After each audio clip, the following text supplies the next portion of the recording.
যার কারণে দানের যখন পরিবেশ আসে তখন কম হলেও দান করে নিজেকে জাহান্নাম থেকে বাঁচাতে হবে, আর নিজের অর্থ সম্পদকে ক্ষতি থেকে বাঁচাতে হবে। দান করলে নিজে, আহাল, পরিবার, জমি জায়গা, অর্থ সম্পদ সব কিছু নিরাপদে থাকে, আর দান না করলে সব কিছুর উপরে ক্ষতি, সমস্যা, বালা, মুসিবত একটার পর একটা নেমে আসবে। আরও মনে রাখা ভালো হবে যে দান হলো ইবাদত, এবং ইবাদতের জগতে সবচেয়ে শক্তিশালী ইবাদত। সালাত আদায় করে জান্নাত পাওয়া যায়, যেতে পারে, জান্নাত কিনা যায় না। হজ করে জান্নাত পাওয়া যায়, যেতে পারে, জান্নাত কিনা যায় না। সিয়াম পালন করে, রোজা থেকে জান্নাত পাওয়া যায়, যেতে পারে, জান্নাত কিনা যায় না। তাসবিহ তাহলিল জিকির আজকার করে, কোরআন তেলাওয়াত করে জান্নাত পাওয়া যায়, যেতে পারে, জান্নাত কিনা যায় না। কিন্তু দান এমন একটা ইবাদত যা দিয়ে জান্নাত কিনা যায়। আল্লাহ তাআলা বলছেন, আমি জান্নাত বিক্রি করলাম তোমাদের টাকা এবং তোমাদের জানের বিনিময়ে। এই দুটো আমাকে সময়ের গতিতে বুঝিয়ে দাও, আমি তোমাদের কাছে জান্নাত বিক্রি করে দিলাম। এই কথা আল্লাহ তাআলা বলেন, আর এইভাবে মুহাম্মদ সাল্লাল্লাহু আলাইহি ওয়াসাল্লাম বলেন। সম্মানিত দিনী ভাই বোন, প্রথমে মানুষকে বিচারের মাঠে সলাত, নামাজ সম্পর্কে জিজ্ঞাসা করা হবে। ফাইন সালাহাত সালাহুল্লাহু সায়রাম আলাইহি, যদি তার সলাত কবুল হয় সব ইবাদত কবুল করা হবে। ফকিরকে 10টা টাকা দিয়েছে, সেটা কবুল হবে। হজ করেছে, সেটা কবুল হবে। ওয়াইন ফাসাদাত ফাসাদাল্লাহু সায়রাম আলাইহি, আর যদি সলাত কবুল না হয়, এটা যদি বাতিল হয়ে যায়, তাহলে সব ইবাদত বাতিল বলে গণ্য হবে। আল্লাহ সব ক্রস চিহ্ন দিয়ে দেবেন, সব বাতিল। এক অবাক ইবাদত সালাত, এমন একটি ইবাদত যার উপরে নির্ভর করে অন্যান্য ইবাদত। এই ছেলে, এই যে বাহিরে গল্প করছে, পাড়াতে কোনো দেখাশোনা করার ছেলে নেই, কোন শরমে গল্প করো? তোমার একটু শরম লজ্জা হয় না কেন? আমি এখানে কথা বলছি, তুমি গল্প করো কি করে? আমি তো তোমার জন্য এসেছি। তোমার এতটুকু বোধোদয় নেই, বোধগম্য নেই, তোমার হিতাহিত জ্ঞান নেই। তুমি নিজেকে মানুষ মনে করো না, গরু ছাগল মনে করো, পশু প্রাণী মনে করো। আমি কথা বলছি, তুমি গল্প করছো কি করে? জায়গা থাকলে বসেন, আর জায়গা না থাকলে দাঁড়িয়ে থাকবেন, এক পায়ে দাঁড়িয়ে থাকবেন, কথা বলবেন না। আমি আপনার জন্য এসেছি এবং অনেক পথ অতিক্রম করে এসেছি। আমার মনে হচ্ছে যে এইভাবে আমি আর অতীতে কোনোদিন প্রোগ্রামে এইভাবে রাস্তায় যাইনি কোনোদিন, 90 সাল থেকে এ যাবৎ। আপনি গল্প করবেন, এটা আমার জন্য গ্রহণীয় হবে? নোংরা নীতি ত্যাগ করেন। যদি অনুকূলে না হয় বাড়ি যান। এখানে এসে খামাখা ঢং করে গল্প করছেন কেন? তোমরা দেখো, ওই যে ওখানে দেখো তো, পিছন দিকে দেখো তো, এই পাড়ার কোনো ছেলেপিলা নেই? আচ্ছা, আনাস রাদিয়াল্লাহু তাআলা আনহু বলেন, রাসূল সাল্লাল্লাহু আলাইহি সাল্লাম বলেছেন, as-salatu সালাসাতু আফলাসিন, সালাত 3 ভাগে বিভক্ত। সালাত আদায় করলে 3টে জিনিস জরুরি করা লাগে। এক, আত-তাহুরু সুলুসুন, অজু হলো 3 ভাগের 1 ভাগ। মানে অজু ঠিক হলে সালাতে যা নেকি হয় তার 3 ভাগের 1 ভাগ পেয়ে গেলাম। 2, রুকু সুলুসুন, রুকু হলো 3 ভাগের 1 ভাগ। মানে সালাতে রুকুটা যদি ঠিকঠাক হয় তাহলে 3 ভাগের 1 ভাগ নেকি পেয়ে গেলাম। ও সুজুদ সুলুসুন, সিজদা হলো 3 ভাগের 1 ভাগ। সিজদাটা যদি রাসূলের পদ্ধতিতে হয় তাহলে 3 ভাগের 1 ভাগ পেয়ে গেলাম। আর 3টাই যদি ঠিক না হয়, 1 নেকিও হবে না। যেই পরিমাণ কম হবে সেই পরিমাণ নেকি কম হবে। এখন আল্লাহ রাসূল বলছেন তার পরের বাক্যে, ফামানা দাহা বিহাক্কিহা, কেউ যদি ঠিক ঠিক নীতি অনুযায়ী সালাত আদায় করে, কবিলাত সালাতুহু, তাহলে তার সালাত কবুল করা হবে। অকবিলা সায়র আমলিহি, সব ইবাদত কবুল করা হবে। ওয়াইন রুদ্দাত আলাইহি সালাতুহু রুদ্দা আলাইহি সায়রালামু, সায়ের আমলিহি, আর যদি তার ইবাদত সলাৎ কবুল না করা হয়, ফেরত দেওয়া হয়, তাহলে সব ইবাদত ফেরত দেওয়া হবে, জীবনে যা করেছেন সবই বাতিল। সলাৎ এমন একটি ইবাদত যার উপরে নির্ভর করে অন্যান্য ইবাদত। মনে রাখতে হবে, মানুষের জীবনে সবচেয়ে জরুরি, ব্যতিক্রম, ভিন্ন ধরনের কাজ হলো ইবাদত, সলাৎ। মনে রাখবেন, জীবনে 4টা কাজ। 1, 5 ওয়াক্ত সলাত আদায় করা। 2, হালাল রুজি উপার্জন করা। 3, কোরআন মাজিদ তেলাওয়াত করা। 4, 2 জন বলে বসে আড্ডা না পিটা কোনো জায়গায়। এই যে আমরা এখানে কথা বলছি, আর ইতর শ্রেণীর, নোংরা শ্রেণীর মানুষ এই যে টিভি চালাচ্ছে, 5 জন 7 জন বসে আছে, ল্যাংটা মেয়ে দেখছে, ঘন্টার ঘন্টা বসে আছে। ওকে জিজ্ঞাসা করো যে আপনি ভালো মানুষ না খারাপ মানুষ, ওই বলবে যে আমি খারাপ।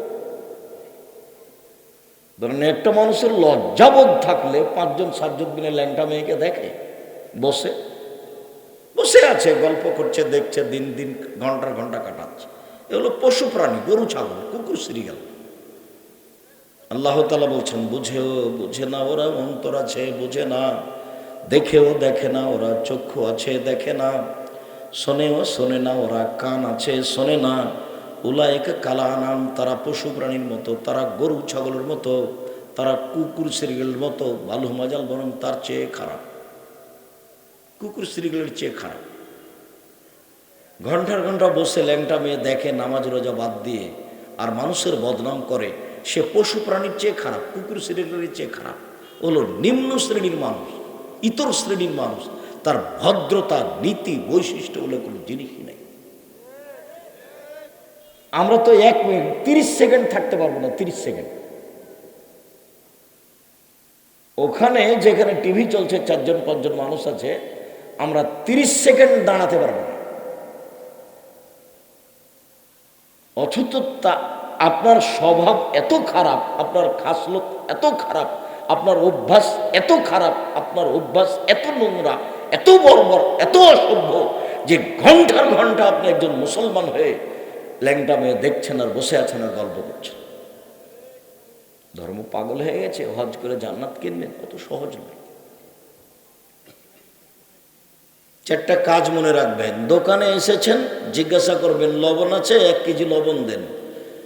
কাঁচামরিচ আছে, 200 কাঁচামরিচ দেন। নেওয়া হয়েছে, টাকা দেওয়া হয়েছে, আসসালামু আলাইকুম, এই পর্যন্ত সবাই।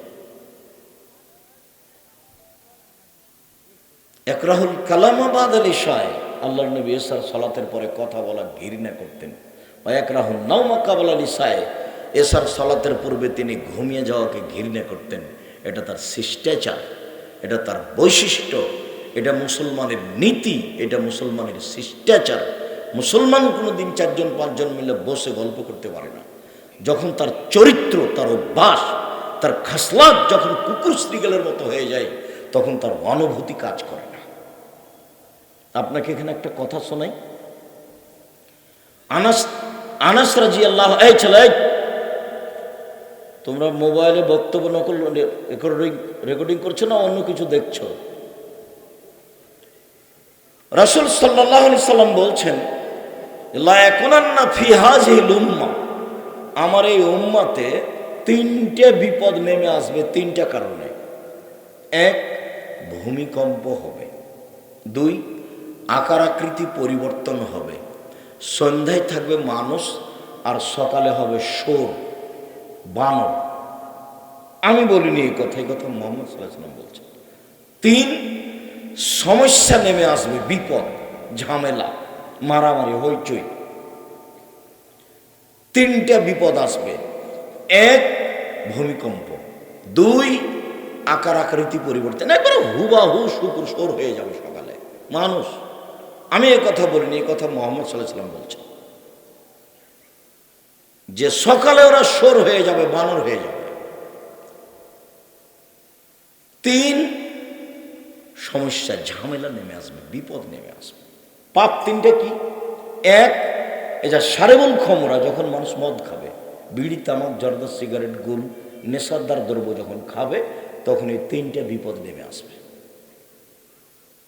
2, জাহরাতুল কায়নাত, মেয়েরা যখন নাচবে, সব দোকানে মেয়ে নাচে, প্রায় সব মোবাইলে মেয়ে নাচে, প্রায় সব বাড়িতে মেয়ে নাচে। সেই দিন কখন চলে আসবে আপনার অজান্তেই, আপনি টেরও পাবেন না যে সকালে দেখবে আপনাকে মানুষ, আপনি সর হয়ে গেছে। তো হবেই, আল্লাহ রসুলের মুখের কথা। মেয়েরা যখন নাচবে, সব মোবাইলে মেয়ে নাচে, প্রায় সব দোকানেই মেয়ে নাচে, প্রায় সব বাড়িতে মেয়ে নাচে। 3, যারা মোবিল মাঝে যখন বাদ্যযন্ত্র প্রকাশ পাবে, সব মোবাইলে বাজনা বাজে, প্রায় সব দোকানেই বাজনা বাজে, প্রায় সব বাড়িতেই বাজনা বাজে, তখন 3টা বিপদ নেমে আসবে। 1, ভূমিকম্প হবে। 2, মানুষ শোর হয়ে যাবে, সন্ধ্যায় থাকবে মানুষ, সকালে হবে শোর, বারো। এখানে একটা কথা বলে আমরা সামনে চলে যাই। আবার মানুষ শোর হবে এই কথা আল্লাহ নবী বললেন কেন? বানর হবে এই কথা বললেন কেন? বলতেন যে কুকুর শ্রীগাল হয়ে যাবে, বলতেন যে সাপ ব্যাং হয়ে যাবে। তো শুকুর আর বানর কেন? বানর এই জন্য যে মানুষ সবসময় অনুকরণ করবে খ্রিস্টানের, ইহুদি খ্রিস্টানের চলাফেরা, খাওয়া, থাকা, কাপড় চোপড়, পোশাক। এ দেখেন মাথার চুল উপর চতুর্দিক ছাটা আছে, উপরে বড় চুল আছে, গেঞ্জি গায়ে দেওয়া আছে, পিছনে 10 লেখা আছে। ওটা দেখতে দেখতে সালাত শেষ। সব ওদের মতো চাল চলন করবে, অনুকরণ করবে মুসলমান হয়ে। মেয়ে, আপনার মেয়ে, আপনি হজ করেছেন, মেয়ে মাস্টার ডিগ্রি পাস করেছে, স্কিন পায়জামা পরে আছে, অঙ্গ প্রত্যঙ্গ সব দেখা যাচ্ছে। ইহুদি খ্রিস্টানদের সাথে আমার উম্মত মিশে যাবে। মিশে যাওয়াটাকে তিনি এভাবে বললেন যে ডান হাতের বিঘত যেমন বাম হাতের সমান সমান সমান। আমার উম্মত ইহুদি খ্রিস্টানের সাথে নিয়মে, চলাফেরাতে, পোশাক আশাকে, খাওয়াতে, থাকাতে, খাতা কলমে মিশে যাবে সমান সমান। আবার বললেন ডান পায়ের জুতা যেমন বাম পায়ের সমান, হাজওয়ার নাল বিন নাল, এই দুটা যেমন সমান সমান, আমার উম্মত ইহুদি খ্রিস্টানদের সাথে মিশে যাবে তেমন সমান সমান। এই কথা বলে এবার তিনি ভাষাগত নিচে নামতে লাগলেন। নামতে নামতে বলছেন, পৃথিবীর মানুষ শুনে রেখো, ইহুদি খ্রিস্টান যদি মায়ের সাথে জেনা করে থাকে, আমার উম্মতও মায়ের সাথে জেনা করবে। রাসূলের মুখের ভাষা নকল করছি। সবসময় তাদের কর্ম, গতিনীতি সব পছন্দ করবে। আল্লাহ রাসূল বলছেন, আমার জীবনে আফসোস, এক আইম্মাতাম মুজিল্লিন, ভ্রান্ত হুজুর, হুজুর ধর্ম বেচে খাবে, এটা আমার জীবনে বড় ভয়, আশঙ্কা। কোরআন মাজিদ খুলে বলছে, দেখেন আল্লাহ ভোট দিতে বলছে, কোরআন মাজিদ খুলে, কোরআন মাজিদ খুলে দেখছে যে দেখেন আল্লাহ ইয়ে দিতে বলছে, মিলাদ করতে বলছে। 1 নম্বর ভয় আমার জীবনে, আমার উম্মতের উপরে, যে মাওলানারা ধর্ম বেচে খাবে, এটা আমার 1 নম্বর ভয়। আরেকটা কথা মনে রাখবেন, জাহান্নাম কিন্তু উদ্বোধন হবে হুজুর দিয়ে। জাহান্নাম উদ্বোধন হবে কাকে দিয়ে? হুজুরকে দিয়ে। 2,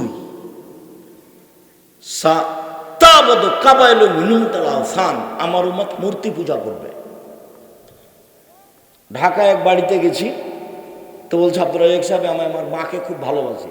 দেখেন সুন্দর করে মাকে সাজিয়ে ওই ভালো করে কাঠটার দিয়ে ঝুলিয়ে রেখেছে, যে আমার মাকে আমি খুব সম্মান করি। তো আমি বললাম যে আপনি ইতর শ্রেণীর মানুষ, আপনি কুসন্তান, যে বলেন কি আপনি?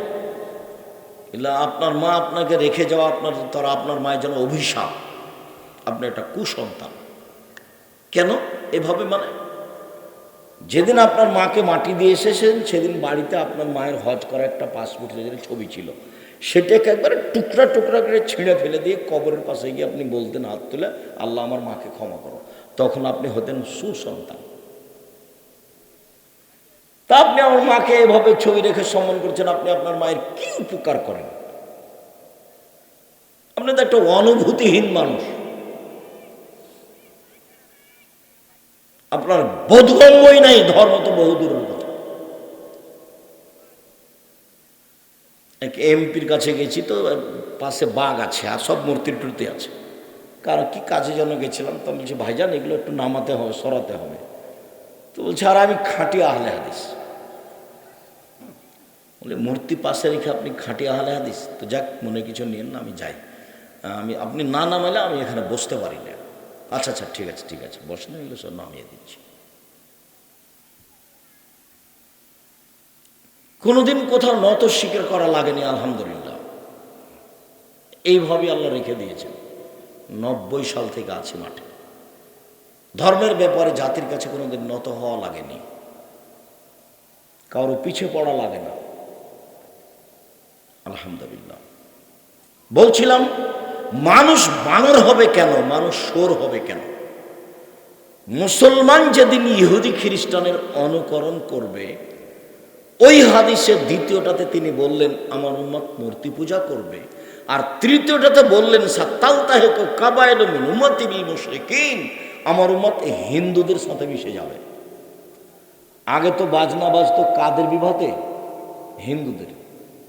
দৌড়িয়ে সব ছেলেরা যেত হিন্দুদের বিবাহতে বাজনা বাজছে সেটা দেখতে, আর যত সব মূর্তি। তো আমার উম্মত হিন্দুদের সাথে মিশে যাবে। যখন তিনি দুঃখ করে কথা বললেন, তখন তিনি 3টা কথা বললেন আফসোস করে। আমার আশঙ্কা, 1, হুজুর ধর্ম বিচার খাবে, ভ্রান্ত হুজুর হবে, ভ্রান্ত। 2, আমার উম্মত মূর্তি পূজা করবে। 3, আমার উম্মত হিন্দুদের সাথে মিশে যাবে। আর এখানে তিনি বলছেন যে আমার উম্মত ইহুদি খ্রিস্টানের সাথে এমন ভাবে মিশে যাবে যে ডান হাতের বিঘত যেমন বাম হাতের সমান সমান সমান, ডান পায়ের জুতা যেমন বাম পায়ের সমান সমান সমান, এইভাবে মিশে যাবে চাল চলনে, কথাবার্তাতে, পোশাক আশাকে। আপনার মেয়ে মানুষ পুরুষের পোশাক পরে আছে, মাথার সামনের দিক চুল ছোট করে আছে, আর আপনার কর্মতে একটা আমি ঠিক দেখি না। আপনি একটা আপনার ছোট মেয়ের ছেলের জন্য পেশাব পায়খানার একটা পট কিনেছেন, সেটা ঘোড়া। আপনি একটা প্লেট কিনেছেন, সেটাতে চিংড়ি মাছ। আপনি একটা আয়না কিনেছেন, সেটা হলো রুই মাছ। আপনি একটা তরকারির বাটি কিনেছেন, সেটা কাতল মাছ। আপনি ছেলে মেয়ের জন্য পোশাক কিনেছেন, তাতে কার্টন আছে। তো আপনার কোনটা অংশ ভালো? সকালবেলা তো উঠে আপনার ছেলে মেয়ে ঠাকুরের গান গায়। ঠাকুর, বাংলাদেশে মুসলমানের সবচেয়ে বড় শত্রু হলো রবীন্দ্রনাথ ঠাকুর। ঢাকা বিশ্ববিদ্যালয়ের শত্রু হলো রবীন্দ্রনাথ ঠাকুর। মুসলমানের শত্রু হলো রবীন্দ্রনাথ ঠাকুর। ইংরেজদের হাতে যেদিন আমরা জেলে হাজতে বিভিন্ন জায়গাতে নির্যাতিত, তখন ঠাকুর লন্ডনে আনন্দ করে। আর সেই ঠাকুরের গান আমার ছেলে মেয়ে দিন রাত বলে, ওমা তোমার আকাশ, ওমা তোমার বাতাস। ঠাকুর বলেছে ও কালিমা তোমার আকাশ, ও কালিমা তোমার বাতাস। আমার ছেলে মেয়ে বলেনি, বলবে না ইনশাল্লাহ, আপনারটা বলেছে। আমি তো ঘৃণা করি, আমি তো বলেছি তোর বাপের আকাশ। 30 বছর আগে বলেছি।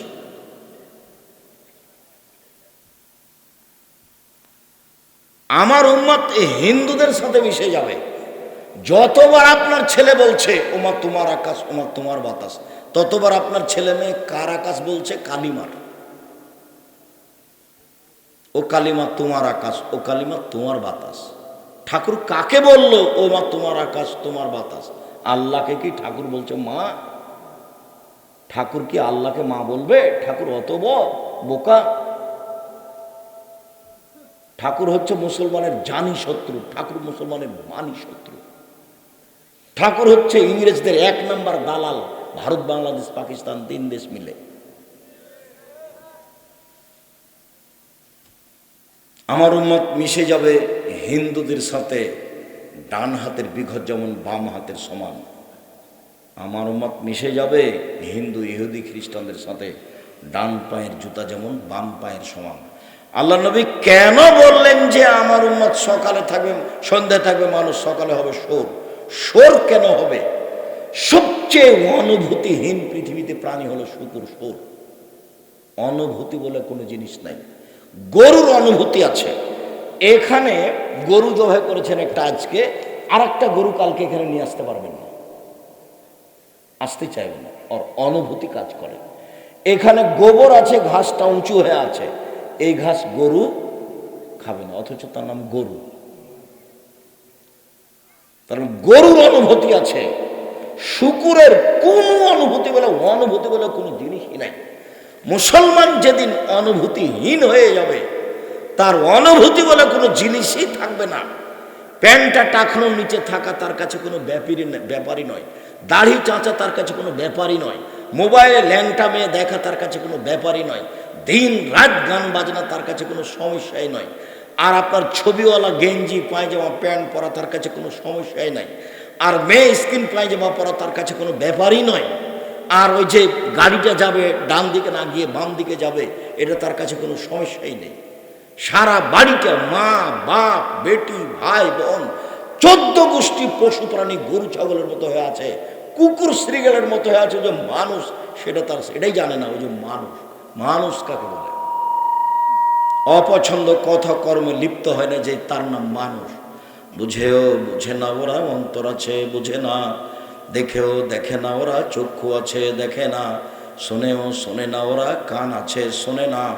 উলাইকা কালা আনাম, তারা পশু প্রাণীর মতো, তারা গরু ছাগলের মতো, তারা কুকুর শ্রীগালের মতো, বালুমাজাল বরং তার চেয়ে খান।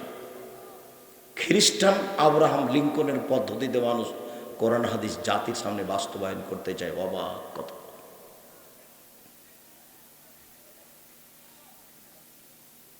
বলছিলাম, সম্মানিত দিনী ভাই বোন, রাসূল সাল্লাল্লাহু আলাইহি সাল্লাম বলছেন, আমি কি তোমাদের বলে দিব না এমন একটা কথা যাতে পাপ মিটে যাবে, মান বেড়ে যাবে?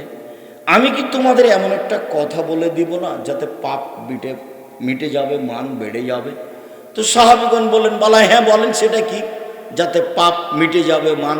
এই ছেলে, বছর ঠান্ডায় বসে থাকো, আমাকে কাজ দেখাচ্ছ? বিরক্ত হয়ে গেলে? আমি রাজশাহী থেকে এসে কষ্ট করে এসেছি, আমি বিরক্ত হলাম না, তুমি বিরক্ত হয়ে গেলে? কি দেখাইছ আমাকে? তোমার শিষ্টাচার কেন এত দুর্বল?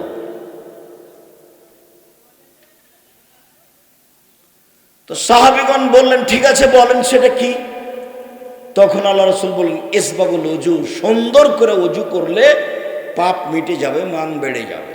2, কাসরাতুল খোতাইল মাসাজিদ, একটু পায়ে বেশি হেঁটে মসজিদে গেলে পাপ মিটে যাবে, মান বেড়ে যাবে।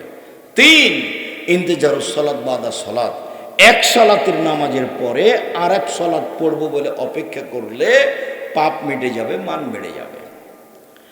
একদা আল্লাহ তাআলা আমাদের নবীকে বলছেন, হাল তাদরি ফিমা ইয়াখতাসিমুল মালাউল আলা, মুহাম্মদ সাল্লাল্লাহু আলাইহি সাল্লাম, আপনি কি বলতে পারেন উপরে কি নিয়ে হইচই হচ্ছে?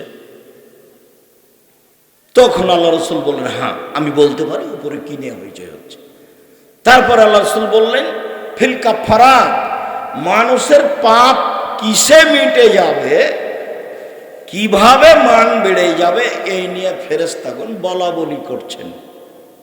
1, ইসবাগুল ওযু আলাল মাকারেহে, কষ্ট করে ভালো করে ওযু করলে পাপ মিটে যাবে, মান বেড়ে যাবে।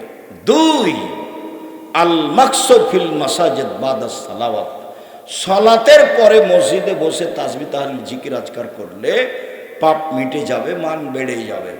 3,